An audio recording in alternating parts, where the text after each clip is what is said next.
सुबह की सबसे बड़ी खबर, कृषि कानूनों के खिलाफ किसानों का आंदोलन लगातार जारी है। सिंघू बॉर्डर पर अभी भी किसान डटे हुए हैं। वहीं कल दिन भर के घटनाक्रम के बाद शाम के वक्त इजाजत मिल गई थी। दिल्ली पुलिस के साथ किसानों को एंट्री की, लेकिन बुराड़ी के निरंकारी ग्राउंड में ही जाने की इजाजत मिली थी। हालांकि वहां पर कुछ काफिले किसानों के पहुंचे जरूर हैं, लेकिन बहुत सारे ऐसे किसान हैं जिन्होंने रात अभी सिंघू बॉर्डर पर काटी। और बड़ी खबर यह है कि वहीं पर आज बैठक होगी और उस बैठक में आगे की रणनीति पर विचार किया जाएगा।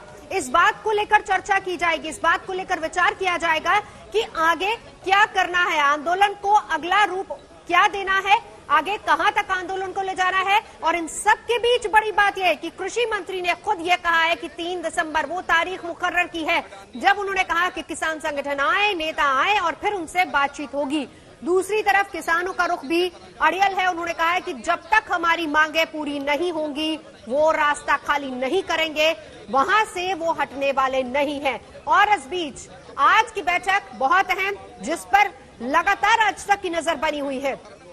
सिंघू बॉर्डर पर यह बैठक हो रही है जिसमें यह तय होना है कि किसान अपना अगला कदम क्या उठाने वाले हैं, आगे की रणनीति क्या होगी। क्या सिंघू बॉर्डर को ही मैदान बना जाएगा या फिर वो मैदान जो कि प्रशासन की तरफ से दिया गया, यानी कि बुराड़ी का निरंकारी मैदान, वहां पर जाकर किसान डटेंगे। साथ ही साथ ये भी बता दें कि कुछ संगठन ऐसे हैं जो बुराड़ी पहुंच चुके हैं, जो इस वक्त निरंकारी ग्राउंड में मौजूद है, और साथ ही साथ बहुत सारे ऐसे किसान हैं जो कि अभी भी सिंघू बॉर्डर पर ही डटे हुए हैं। सुशांत मेहरा हमारे सहयोगी जुड़ चुके हैं सिंघू बॉर्डर से। सुशांत, बैठक के बारे में कुछ जानकारी मिल पाई क्या वहां से? देखिए, अगर जो एक अहम जानकारी बता दूं कि 10 बजे तमाम जो यहाँ पर किसान के लीडर्स हैं उनकी बैठक होनी है। उसके बाद ये आगे की रणनीति तैयार की जाएगी, क्योंकि पुलिस की तरफ से ये कहा गया है कि आपको बुराड़ी मैदान जो है वो दिया जाएगा। तस्वीरें मैं आपको दिखा दूं, यहाँ पे सुबह से तमाम जो किसान हैं वो डटे हुए हैं। लगातार उनके बीच में बातचीत चल रही है, उनके लीडर्स के बीच में बातचीत चल रही है कि सिंघू बॉर्डर पर ही डटे रहे या फिर बुराड़ी की तरफ जाएं।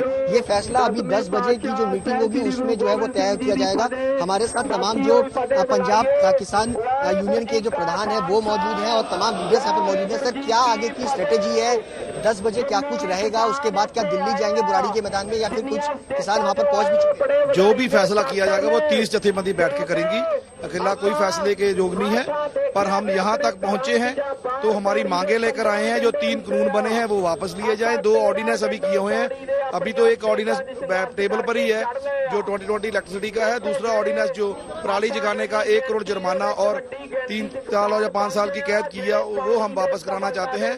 किसान इस जो कानून बना है इससे अपने आप को ये सोचना भी हमारा लाभ नहीं है, हमारा नुकसान होगा। हमें कोर्ट बंद की गई है, हमें जो एडीएमसी मंडी है वो जारी रहनी चाहिए, हमारी एमएसपी जारी रहनी चाहिए। जिस सिस्टम में हम सर्वाइव कर रहे हैं उस सिस्टम के अंदर भी मतलब सुसाइड हो रही है। हम स्वामीनाथन रिपोर्ट की तरफ मांग कर रहे थे, पर सरकार ने जो ये प्रस्ताव ये 3 लॉ का रखा है, हमें ये ऐसा लग रहा है भी किसान मारू है, हम इसको काला कानून कह रहे हैं। अभी कुछ किसान बुराड़ी के मैदान में पहुंच चुके हैं, अभी आप यहीं पर डटे हुए हैं। क्या आगे क्या रणनीति अभी फिलहाल क्या चल रही है कि आप बुराड़ी के मैदान पे, क्योंकि पुलिस की तरफ से कहा गया कि आप जा सकते हैं बुराड़ी के मैदान पर, आपको खुला मैदान है, वहाँ पर आप अपने जो है विरोध कर सकते हैं? नहीं, पीछे हम जब आए हैं ना पंजाब से तो अलग-अलग रुकावटें लाई हुई थी। वो हमारी पब्लिक प्रॉपर्टी तबाह की हुई है, जो हमारे पैसों से टैक्स से बनी है, वो सड़कें पीट पड़ेगी। हमारे पर गोले मारे गए, हमारे पर पानी यहाँ भी आकर हम खड़े तो पानी मारी गए, गोले मारे गए। पहले प्रशासन या सरकार वो बताए भी किसानों के साथ ऐसा सलूक क्यों कर रही है। सरकार बहुत शांतमय तरीके से, पंजाब का आंदोलन है 60 तारीख से ऊपर हो गया, हम शांतमय तरीके से रेलवे लाइन पर बैठे थे, टूल प्लाजा पर बैठे थे, रिलायंस के पंप के बाहर बैठे थे। अब हम शांतिपूर्ण अपना आंदोलन करना चाहते हैं, जो डेमोक्रेटिकली हमारा हक है। ये डिक्टेटरशिप नहीं करनी चाहिए, हमारे डेमोक्रेटिक तरीके से हमें अपना हक देना चाहिए। किसान क्या चाहता है और क्या आपकी क्या क्या मांगे हैं? मांगे तो सर जो 3 काले कानून अध्यादेश आए हैं, बड़ी मांगे थे वो हैं। दूसरा जो ये किसानों के ऊपर परसों के इशारे हो रही हैं, इंटों के साथ पथराव हो रहा है, प्रशासन जो है वो अच्छा सलूक नहीं कर रहा है। इसी वजह से किसान परेशानी से यहाँ आया है। अब सरकार भोले किसान को वर्गला करके कहती है दिल्ली में आओ, पर अब आगे जो हमारी कमेटियां हैं 32-36 गठन हैं, वो जो फैसला लेंगे, हमने वहां जाना है कि ये दिल्ली का जो जाम लगाना है, जो 5 हाईवे हैं वहां पे हमारे भाई किसान बैठे हुए हैं। अगर ये लगाए, जैसे भी फैसला होगा हम उनके साथ हैं। जो जैसे ये सरकार कह रही है झूठी सरकार, ये किसानों की मांगे क्या है? सुशांत, लगातार आप बात उनसे कर रहे हैं, लेकिन अरविंद ओझा भी इस वक्त हमारे साथ सिंघू बॉर्डर से ही मौजूद हैं। जो रुख लग रहा है, हालांकि बैठक जो है वो 10 बजे तक के लिए उन्होंने कहा कि 10 बजे हम ये डिसाइड करेंगे, जो रुख लग रहा है उससे कम से कम ये तय है कि किसान अपनी मांगे मनवाएंगे, यानी बिना मांगे माने वो वहां से हटने वाले नहीं है। इस बीच बहुत अहम है आगे की रणनीति, कैसे इस आंदोलन की आगे की रूपरेखा तैयार होगी? अरविंद ओझा, देखिए नौजवान, सबसे पहले तो आप 2 तस्वीर देख लीजिए। ये देखिए, एक तरफ ये किसान है, किसानों का आंदोलन है जो यहाँ पर बैठे हुए हैं। हालांकि कल दिल्ली पुलिस ने इनको बाकायदा बुराड़ी का जो निरंकारी ग्राउंड है वो मुहैया कराया था, जबकि दूसरी तरफ की तस्वीर कैमरामैन नासिर को कहेंगे वो जरूर दिखाएं। ये देखिए, एक तरफ किसानों की तस्वीर आपने देखी, अब दूसरे हिस्से में देखिए भारी फोर्स, दिल्ली पुलिस की भारी फोर्स, पैरामिलिट्री फोर्सेज यहाँ पर है, सीआईएसएफ की टीम यहाँ पर है, बीएसएफ के जवान है, भारी फोर्स है। और बीच में ये जो गैप है, इस गैप पर है, यहाँ पर मैं खड़ा हूँ। अब सवाल यह है कि आगे की रणनीति क्या है, जैसा आपने पूछा, तो मैं बताऊं आपको कि अभी शुरुआत में आ रही थी कि मीटिंग्स हो रही है, तमाम चीजें हो रही है, लेकिन जितनी मेरी समझ और जितने लोगों से मैंने बात की, अभी कुछ भी क्लियर है नहीं, कंफ्यूजन की स्थिति यहाँ पर है। कई लोगों से बात की, उनका कहना है कि हम यहाँ से तभी आगे बढ़ेंगे जब हमारी मांगे मानी जाएंगी। हालांकि टिकरी बॉर्डर और कई जगहों से ऐसे किसान हैं वो बुराड़ी के ग्राउंड पर पहुंच चुके हैं, लेकिन फिलहाल यहाँ पर कंफ्यूजन की स्थिति है, नंबर 1। नंबर 2, कोई भी क्लियरिटी नहीं है।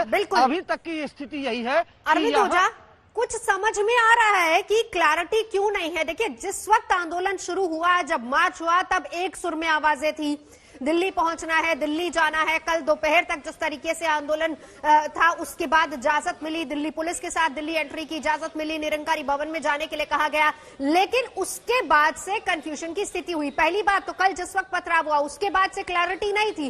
कहा यह जा रहा था कि कोई उत्पाती लोग हैं जो वहां पर इस तरह के शरारती तत्व है जो पथराव कर रहे हैं, किसान नहीं है। और उसके बाद कुछ किसान पहुंच जाते हैं निरंकारी ग्राउंड पर, कुछ किसान यहीं पर बैठे हुए हैं।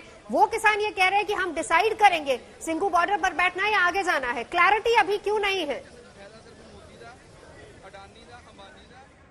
देखिए, क्लैरिटी इसलिए नहीं है कि इनका नेता कौन है, ये भी क्लैरिटी नहीं है। देखिए जरा ये तस्वीर देखिए, वो जो अगर आप ट्रक देख पा रहे होंगे सामने की तरफ, कैमरामैन नासिर को कहें, वहां से बकायदा अनाउंसमेंट हो रहा है, जो भी किसान है उनको बकायदा समझाया बुझाया जा रहा है। लेकिन कई लोगों से बात की, उनका कहना है कि हम यहाँ से तभी हटेंगे जब हमारी मांगे मान ली जाएंगी। कुछ एक नेता है जिन्होंने कल बात की थी, बुराड़ी के ग्राउंड पर गए थे, दिल्ली पुलिस से बात की थी, वो तस्वीरें भी हमारे पास है, वो तैयार हो गए थे। और वो इन्हीं के 20 से नेता थे जो पंजाब से लगातार मार्च करके यहाँ तक आए थे। तो फिलहाल की बात करें तो ये सब कुछ तभी क्लियर होगा जब दिल्ली पुलिस के जो बड़े अधिकारी हैं, पुलिस कमिश्नर खुद इस पूरे मामले की मॉनिटरिंग कर रहे हैं, वो सीधा संवाद करेंगे। इसी से आप समझ लीजिए कि टिकरी बॉर्डर से और जहां पर मौजूद हूं, सिंधी बॉर्डर से कई ऐसे किसान हैं जो बुराड़ी ग्राउंड पहुंच चुके हैं।